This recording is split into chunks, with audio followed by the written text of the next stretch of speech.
लोकशाहीर डॉक्टर अण्णाभाऊ साठे यांच्या जयंतीनिमित्त येवला शहरात अण्णाभाऊ साठे चौकाच्या सुशोभीकरण कामाचे लोकार्पण व भव्य पुतळ्याचे अनावरण अन्न, नागरी पुरवठा व ग्राहक संरक्षण मंत्री माननीय छगन भुजबळ यांच्या शुभहस्ते अत्यंत दिमाखदार व उत्साही वातावरणात पार पडले।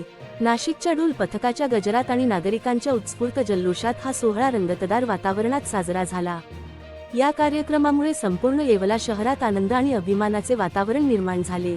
आमदारांच्या स्थानिक विकास निधीतून सुमारे 25 लाख रुपयांच्या खर्चातून चौकाचे आकर्षक व देखणे सुशोभीकरण करण्यात आले आहे। तसेच या ठिकाणी उभारण्यात आलेला लोकशाहीर अण्णाभाऊ साठे यांचा भव्य पुतळा अखिल भारतीय महात्मा फुले समता परिषदेच्या वतीने प्रदान करण्यात आला आहे।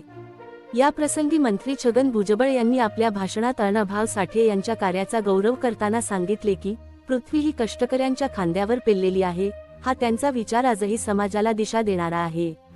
अत्यंत प्रतिकूल परिस्थितीत सांगली जिल्ह्यातील वाटेगाव ते मुंबई असा पायी प्रवास करून त्यांनी गिरणी कामगारांचे जीवन जवळून अनुभवले। अत्यल्प शिक्षण असूनही त्यांनी 35हून अधिक अजरामर कादंबऱ्या आणि समृद्ध साहित्य संपदा निर्माण केली। त्यांच्या साहित्याचे रशियन भाषेतही भाषांतर झाले आहे। संयुक्त महाराष्ट्र चळवळीत माझी मेना गावाकडे राहिली या पोवाड्याद्वारे त्यांनी जनतेमध्ये अन्यायाविरुद्ध लढण्याची प्रेरणा निर्माण केली। येवला येथे उभारलेले हे स्मारक गोरगरीब आणि भावी पिढ्यांसाठी लोकशिक्षण व सामाजिक जागृतीचे केंद्र ठरेल असा विश्वासही त्यांनी व्यक्त केला।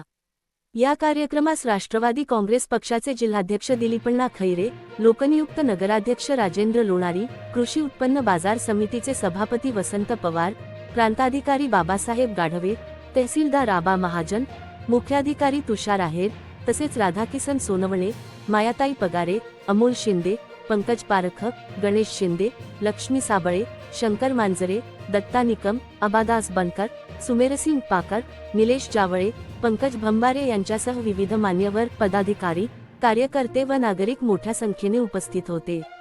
कार्यक्रमाचे यशस्वी आयोजन केल्याबद्दल सर्व स्तरातून समाधान व्यक्त करण्यात आले। येवला तालुका प्रतिनिधी Shri Vinod Balasaheb Ahire, Maharashtra today TV news Yeola.